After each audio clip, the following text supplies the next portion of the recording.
हमारा next topic है circuit diagram. जो अभी मैंने आपको सिंबल्स पढ़ाए थे कि हमें सर्किट बनाना होता है, तो उस सिंबल्स को किस तरह से यहाँ पे शो करते हैं उसके लिए टर्म यूज करिए सर्किट डायग्राम। ये है एक टाइप का सर्किट डायग्राम। याद कीजिए मैंने आपको बताया था कि अगर सिंगल सेल है तो एक थिन लॉन्ग, एक शॉर्ट और थिक, तो ये सिंगल सेल शो करता है।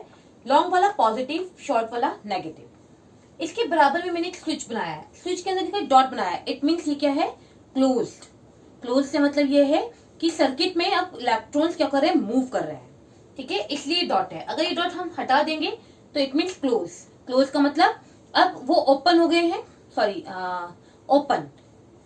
अगर यहाँ से हम ये हटा देंगे डॉट तो मतलब ओपन। ओपन का मतलब कि अब वो जो दो पार्ट आपस में जो क्लोज थे वो क्लोज नहीं है, उनके बीच में गैप है, तो सर्किट में करंट पास नहीं होगा। लेकिन यहाँ हम करंट पास शो कर रहे हैं तो इट मीन्स ये क्लोज्ड है, ठीक है। देखिए फिर बनाया मैंने एक रेसिस्टर, रेसिस्टेंस या रेसिस्टर भी बोल सकते हैं आप, ठीक है। रेसिस्टर के सीरीज में हमने एमीटर जो करंट को क्या कर रहा है, मेजर करता है, और रेसिस्टर के पैरेलल में वोल्ट मीटर जो वोल्टेज को मेजर करता है। जब हम स्विच हमारा क्या हो गया है, यहाँ पर क्लोज है, जिसकी वजह से करंट पास होगा, और ये देखिए पॉजिटिव से करंट नेगेटिव की तरफ, और सर्किट क्या हो रहा है, कंप्लीट हो रहा है। जिसकी वजह से अगर कोई बल्ब या कोई ट्यूबलाइट इसके साथ अटैच्ड है तो वो क्या करेगी, ग्लो अप करेगी। इसी को हम बोलते हैं सर्किट डायग्राम। अब बहुत इंपॉर्टेंट है आप इस चैप्टर के न्यूमेरिकल्स करने के लिए, सबसे पहले आता है ओम्स लॉ। ओम्स लॉ ने करंट और पोटेंशियल डिफरेंस के बीच में रिलेशनशिप बताई थी, इसलिए उसी के नाम पर उनका नाम लॉ रखा गया है, ओम्स लॉ। देखिए Ohm's law give a relation between current I and potential difference V।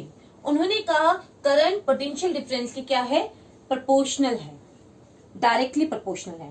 The constant temperature, किस पर, एक कांस्टेंट टेम्परेचर पर the current flowing through a conductor, जब एक कंडक्टर में क्या करंट पास होता है, is directly proportional to the potential difference across it ends.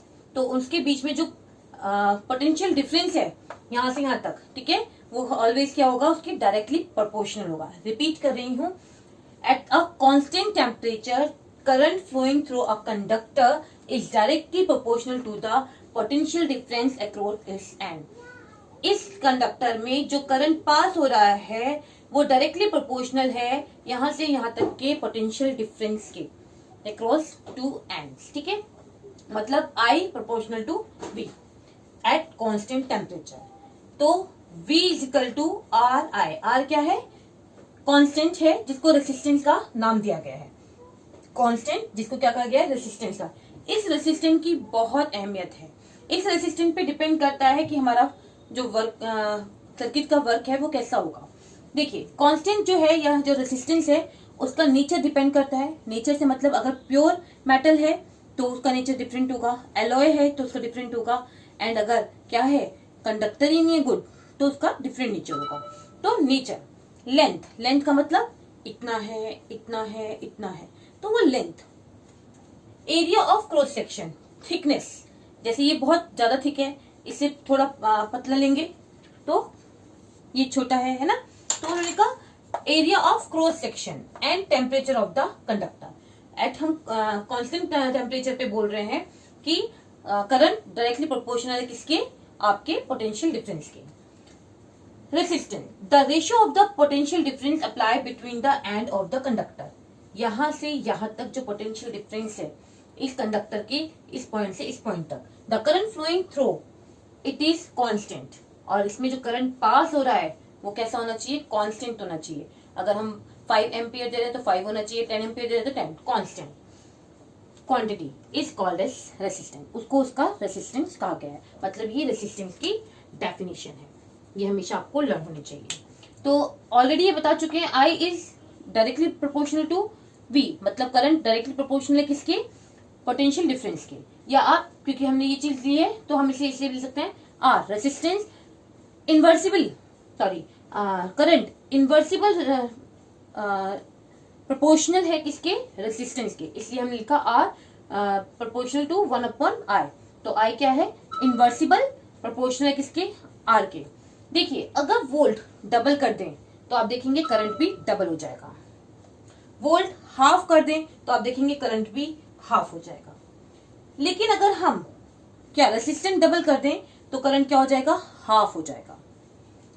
Resistance double कर दें तो करंट क्या हो जाएगा, हाफ हो जाएगा। और अगर हम रेसिस्टेंस हाफ कर दें तो करंट क्या हो जाएगा, डबल हो जाएगा।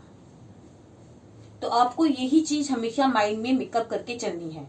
कभी भी कोई क्वेश्चन आता है सम टाइम वो आपसे इसी तरह से क्वेश्चन पूछेंगे कि अगर किसी वोल्टेज इतनी है तो उसका करंट उसमें कितना जाएगा, तो आप कहेंगे अगर डबल है तो ये डबल, क्योंकि आई और वी आपस में क्या है, प्रोपोर्शनल है डायरेक्टली, ठीक है। जबकि आई और आर इनवर्सिबल प्रोपोर्शनल है, तो अगर ये डबल होगा तो ये हाफ हो जाएगा, ये डबल होगा तो ये हाफ हो जाएगा, ठीक है। तो इस तरह से आप इजीली क्या कर सकते हैं, इस चीज को समझा सकते हैं। इट मीन जो हमारा कंडक्टर है या उस पे जो करंट जो पास हो रहा है कंडक्टर पे, वो दो चीजों पे मेन डिपेंड करता है। फर्स्ट किस पे, potential difference across the end of the conductor, यहां से यहां तक जो उसका पोटेंशियल डिफरेंस है उस पर, and resistance of the conductor, इस कंडक्टर की रेसिस्टेंस की, उसका क्या नेचर है, उसकी क्या लेंथ है, उसका क्या टेम्परेचर है, उसका क्या एरिया ऑफ क्रॉस सेक्शन है। इन दो चीज पर करंट क्या करता है, डिपेंड करता है। एक तो पोटेंशियल डिफरेंस और दूसरा आपके रेसिस्टर की रेसिस्टेंस पर।